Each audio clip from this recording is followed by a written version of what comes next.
There we go. You'll see that it says Montblanc Rouge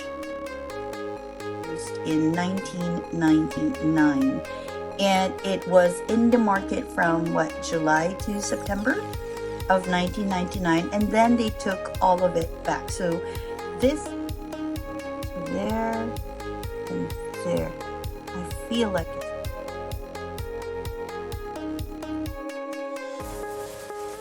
Hi, this is Kai from Kikai Craft, and I thought I should share with you a very interesting find that I recently stumbled upon when I was looking into Montblancs. So regularly I check a few marketplaces just in case I find a treasure. And I've had that happen to me when I found one of my first Montblancs, which was the Dew, a 1980s pen, etc. So as I was going through these marketplaces, I found a new treasure, and I'd like to share that with you. But before we get there, I do want to show you a few of the pens in the group that one particularly belongs to. So if you've been following my channel, my name is Kai. You would have seen that my first boutique bought Montblanc pen was this Montblanc Rouge et Noir Baby in ivory. It's a very pretty piece. I have a review. I'm going to link it up there. After using it for some time, I found that this had a wonderful soft nib, which you have to be very careful about because it's very easy to splay its tines. So I love this pen, and this pen was the pen that opened my eyes and made me realize that Montblanc pens weren't all black, solid, executive sort of writing tools. I quickly was introduced to, and this is where the treasure will lie, to their Montblanc Bohemes. This is the Montblanc Boheme in lacquered pearl, and this particular one was released in 2005. It's a lovely piece. If you haven't seen my review yet, I'll put a link up there. And basically what it has is a safety nib that is reminiscent of vintage pens. And for you to access the nib, you have to turn the knob at the bottom, and voila, you get your nib. This is a medium, if I'm not mistaken. And I do absolutely love this pen and this collection. Recently, there's been a boom on this particular collection, and I'm not surprised. It's a wonderful piece of engineering. And so because of these two, I also discovered a few other ones, including one of my favorites. By other ones, I mean a few other interesting Montblancs and Montblanc pocket pens. And this is one of my favorites. This is the Montblanc Mozart. It is technically the Meisterstück 114, but they also call it the Mozart. So these are all pocket pens from Montblanc. And if I'm not mistaken, these are the three pocket pen models that they have. The Rouge et Noir Baby in ivory. It also comes in black. This one comes in a range of colors.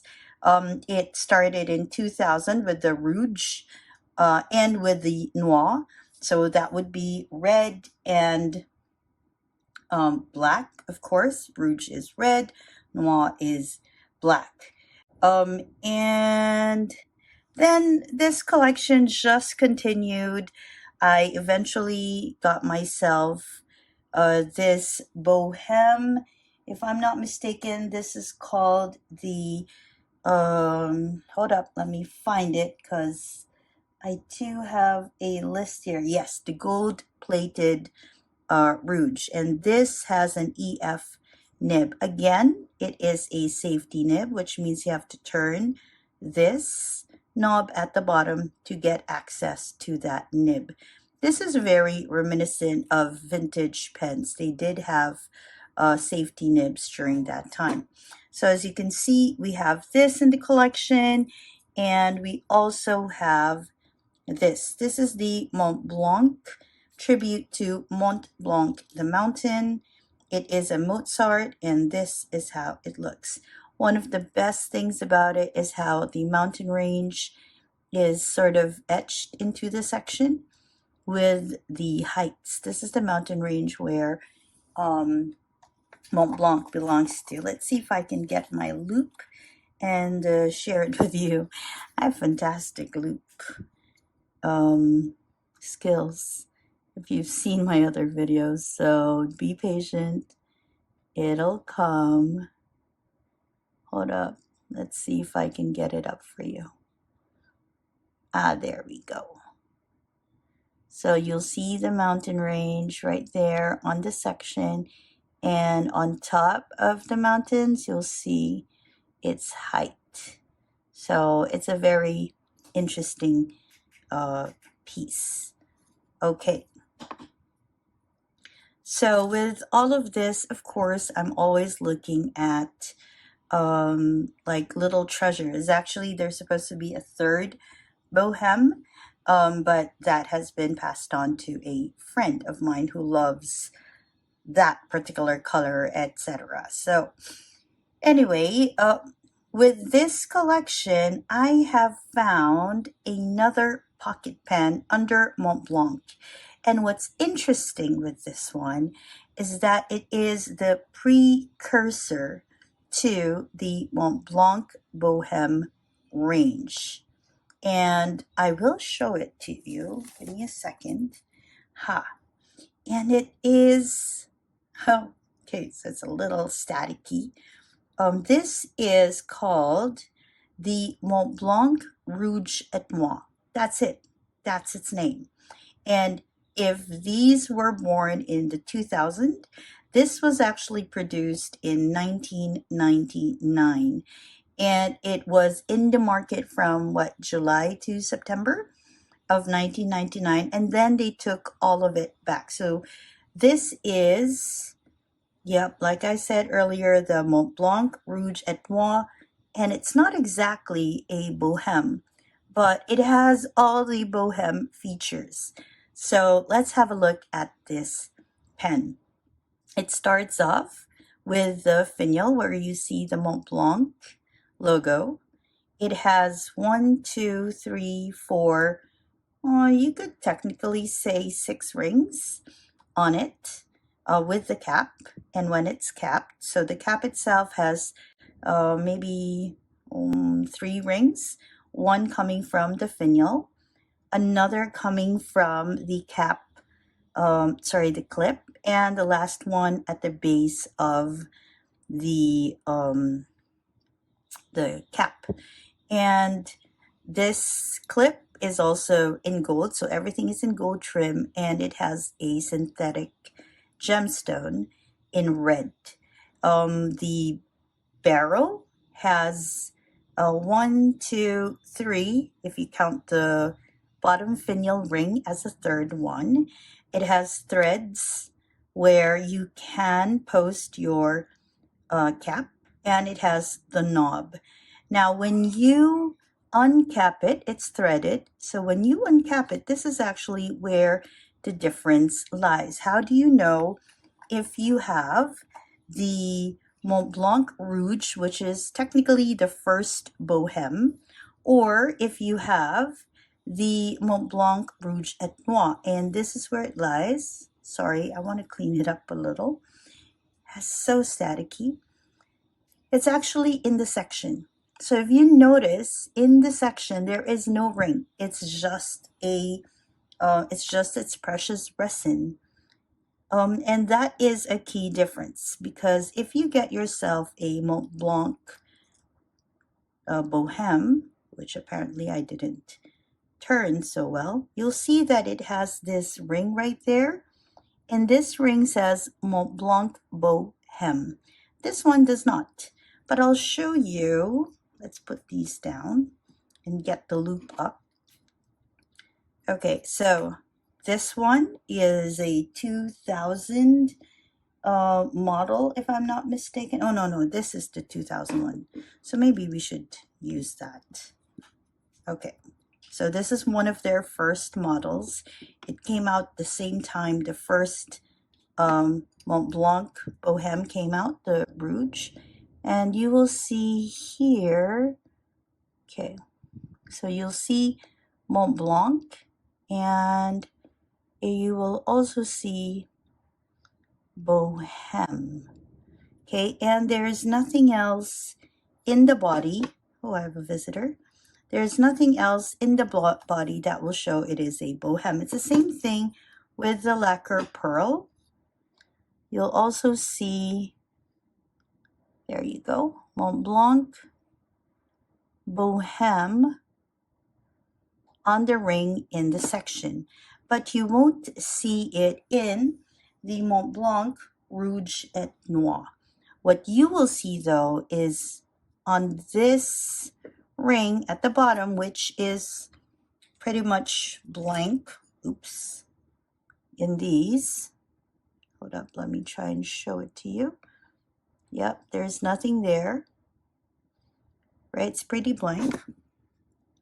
On this one though, let's see if we can show you. There we go. You'll see that it says Montblanc Rouge et Noir.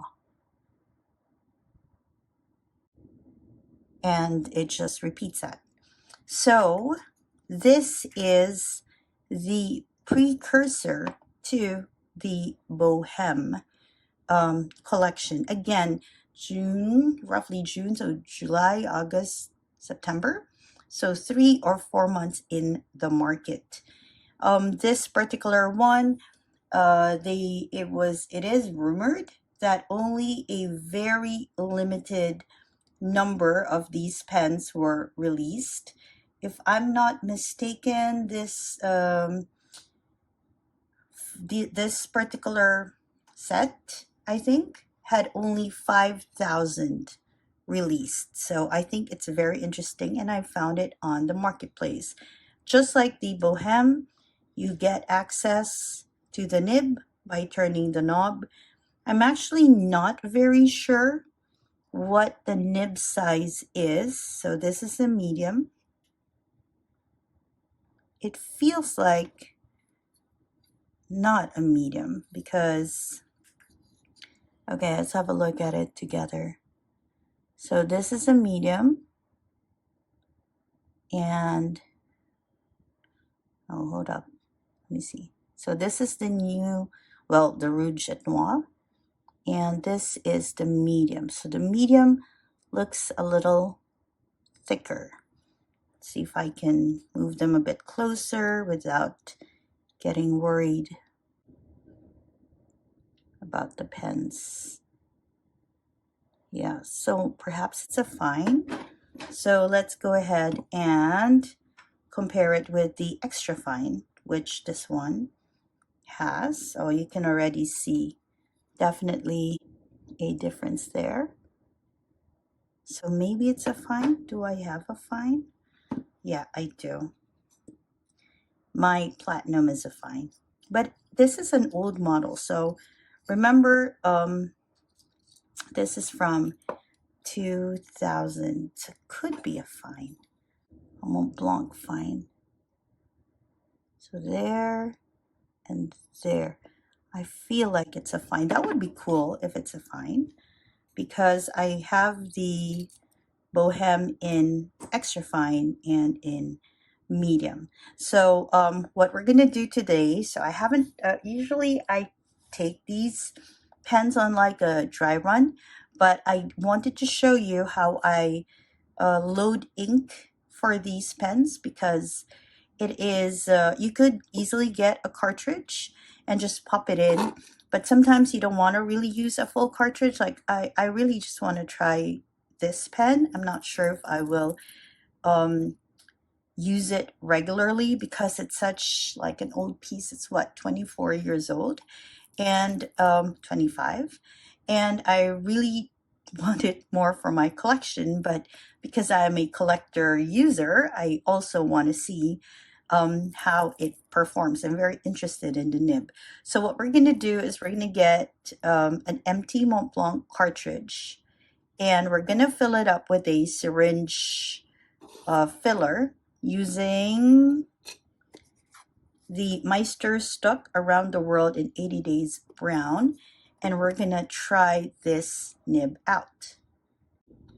But before we do any of that, I do want to have some sort of a size comparison for everyone, belated size comparison. So let's just have a look at all these pens. So you can already see that obviously the Boheme Rouge, the Rouge et Noir, because that's what it's called, but it's like a Boheme, is, let me just go, it's going to be taller than your baby. The baby is the smallest in the collection, and compared to other Montblancs, you will also find that it is shorter than the Mozart, and interestingly enough, it's also shorter than other Montblancs, just so that we have a better comparison and it's not just floating in the air. Oh, by the way, I'm using a Toyuka tray for this, one of my favorite trays. We're gonna lay them flush on the wood so you can clearly see that this is in fact shorter than the other Bohemes. Okay. Oh, interesting. This is actually, the 2000 version is actually smaller than the lacquer pearl as well. So this was in 2000, the gold-plated Rouge, and the lacquer pearl was released in 2005, and it is a little shorter. But this one is definitely shorter. Let me just compare it with the 2000. Remember, these two are just a year apart. Although this is a Boheme and this is not. Yes, it's still shorter than your 2000 Boheme. Now, to compare it with other pens, so we're going to start with a ubiquitous pen, the Kaweco. Okay, just to compare with that. So let's remove these. Oh, wait, before that wasn't so organized. I do want to uncap them, just so you see if there's a difference in the lengths when they get uncapped. I'm not going to post them just yet. So we're just going to uncap them. And for these, we're just going to get that nib out. Okay, that got me a little worried for a second. Okay, let's put these up there. All right. Oh, it's roughly the same height as the gold-plated Rouge, and uncapped it is actually longer than your Mozarts. Mozarts are so tiny, and definitely it's going to be longer than your baby, as you can see. Now all of these threads are designed, all of these pens are designed to be posted. You'll see that there's a thread, okay, on the bottom part, the finial area. So I'm very comfortable actually posting these as opposed to pens that don't have that thread. I always get a little nervous about posting them because I don't really want to scratch them. Okay, so posted, these are going to be longer than your Mozarts and the baby. And is there a difference in the Bohemes? Again, the 2005 lacquer pearl is just a tiny bit longer than the 2000 and the 1999 versions of the same engineering. So this is how it looks. And let's take these out, because now I want to compare it with a few other pens, just in case you're interested in this particular pen and want to have a better idea of its length. So we're going to put that aside, and we'll go ahead and remove these from the tray as well. These are so collector pens. It's so hard to find these in the market now, and with a good price. Okay, so let's go ahead and start with this. Nice. The mechanism is still so very smooth, although there is a slight catch to it as opposed to the newer versions where it feels much smoother. So here it is in comparison to the Kaweco. And just for fun, we're going to go ahead and compare it with a few other vintage pens. So this is 1999. These are way older. Well, some of them are going to be way older, but they are quite old, all of them. This is your Pilot Mew. This is a Waterman 52. This is a Waterman 442. And this is your Esterbrook dollar pen. And this is how they all look in comparison to it. This is a very old pen. And this one is also a safety nib, but since it's vintage, you have to make sure it's upright when you check the nib.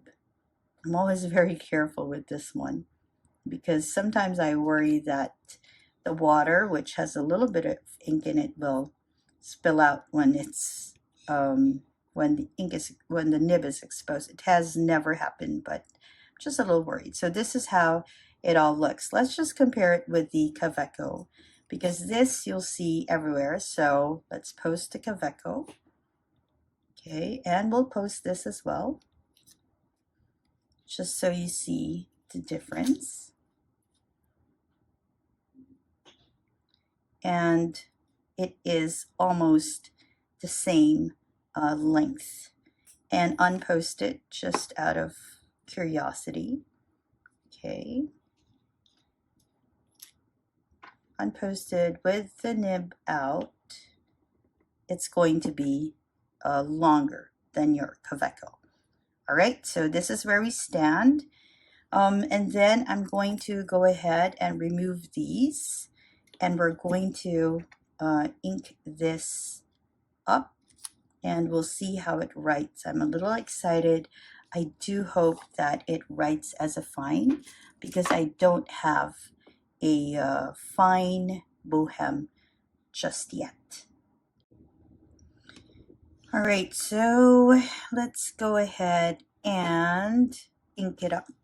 So if you have a Montblanc that uses cartridge, and that would be your Bohemes, your Mozarts, your Baby, and your Classics, or the 145s, you will need to get cartridges like this. And there are times though when I don't really want to use a full cartridge of ink, so I do save these up. Or sometimes I have inks in bottles, so I save these up so I can use it like a sort of converter, but I fill it using a blunt needle syringe. Oh yeah, before we continue, I just wanted to show you that when I got this, it came in this lovely box. It was nestled in this bed, and the seller also sent me a pen like leather case that has super smooth velvet sort of finish inside. That's still leather, but it's nice because it's not one of those hard, rough inners and or lining. And also sent me this syringe, but this is not a blunt needle syringe. It's quite sharp, so I would rather not use that. I have a blunt needle syringe here. So what you want to do when you fill it in, make sure it's clean. So I clean my syringes and needles after I fill it in. Then you want to get a little bit of ink. So just get a little. I'm not going to get a lot. And oops. So I sucked in a little bit and then I put it in here like so, and I want to put it in. Okay, and again, I don't want to use a lot of it, so I most probably will need to return some. Now, some people don't want to do that, but I have great faith in my cleaning of my syringes, so I'm fine with that. And so you have, well, I have this much ink, and the plan, of course, is to put it in. Now, for the Montblanc Bohemes and the Rouge Noir, the precursor, which we have, you fill it in with ink by flipping open that knob. Ooh, this one still comes with the original demo sample cartridge, and you want to plug your cartridge in like so. Okay, and then usually if you have an unopened cartridge, you're gonna feel a little give, but this one has an open one, so I won't feel that give. And one of the things that some people get a little worried about is when they do ink up their pen, it doesn't write immediately because the ink needs to take its time. It needs a little bit of time to move from the cartridge to the capillary action avenue things happening into the feed and onto your nib. So what you can do is you can prime it, and priming is basically dipping your nib into your ink, so your feeds sort of get some of the ink, and it can draw more of the ink in. So we're gonna pull it back just for a little while as we tidy things and set things up for the writing. So again, I usually have the writing sample ready for you, but this time we're going to go ahead and see how it writes together, because I wanted to show you how to fill up the ink cartridge for the Boheme. So this is a leaf from my personal pencyclopedia where I put in a lot of information about the different pens that I have. And so we're going to go ahead and write a little bit. I'm going to scoot you in. Okay. And I usually put in the date when I got it. So I got this during my birthday month, actually. So we're going to write that in. I feel like it is a fine. And we're going to write Montblanc here, the brand.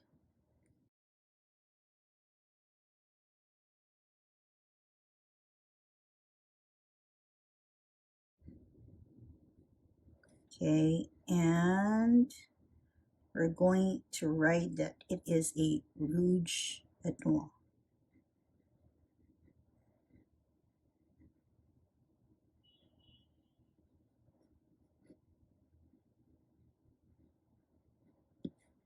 Okay, and the ink, I'm going to add the information that it is the precursor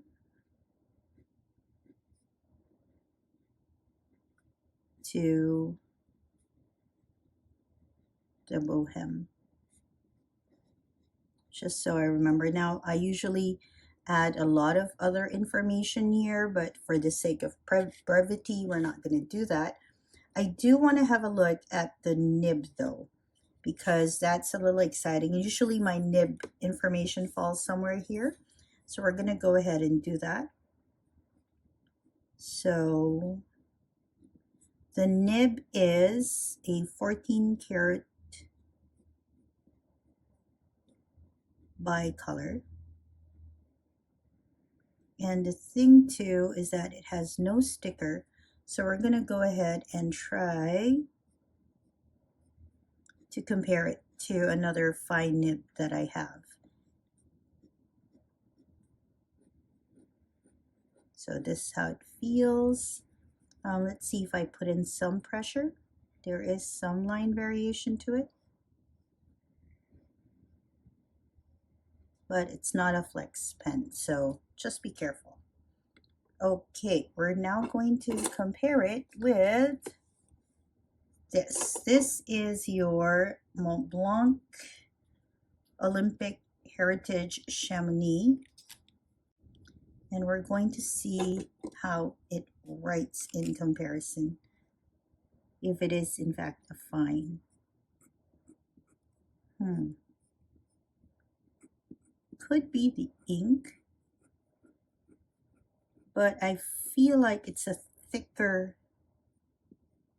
line. It makes a thicker line than the fine. So I'm not quite sure. As you can see, the difference is quite big. So perhaps it's not a fine, but I don't know. I'm not sure if it's a medium either, because the medium is a little bit different. Let's see if I have the medium out. So the medium Boheme. I think it's actually, if I compare it, this is no pressure. It's thinner than the medium on the 2005 Boheme. Okay, that's a little interesting. Note that the lacquer pearl is an 18 karat and this one is a 14 karat pen. All right, so perhaps it's a fine. Okay, because it's definitely thinner than a medium, and perhaps there's been a change in the fine because the fines now look so much thinner than the fine that this Rouge Noir has. Okay, and I think that's about it. Do I feel a similar feedback as to this? Not really. This feels a little smoother when writing with it. Just so you see, this feels a little smoother when writing with it. This one, I feel more feedback and hear more feedback. And so yeah, I kind of think that they've added a little bit of feedback into their nibs. Okay, and there. Okay, and so thank you for joining me as I went through this experience. I'm going to write a bit more here and I'll share what I think on my Instagram. So if you haven't followed me there yet, please go ahead and give me a follow there as well. And if you haven't subscribed yet, please do. I do talk a little bit about other collections, like the previous one was a bit about the Labubu, but this channel is mostly about my fountain pen collection and my journaling and my journey through that experience or through this experience. And wherever you are, I hope that you're having a great day or a restful evening. Bye, everyone.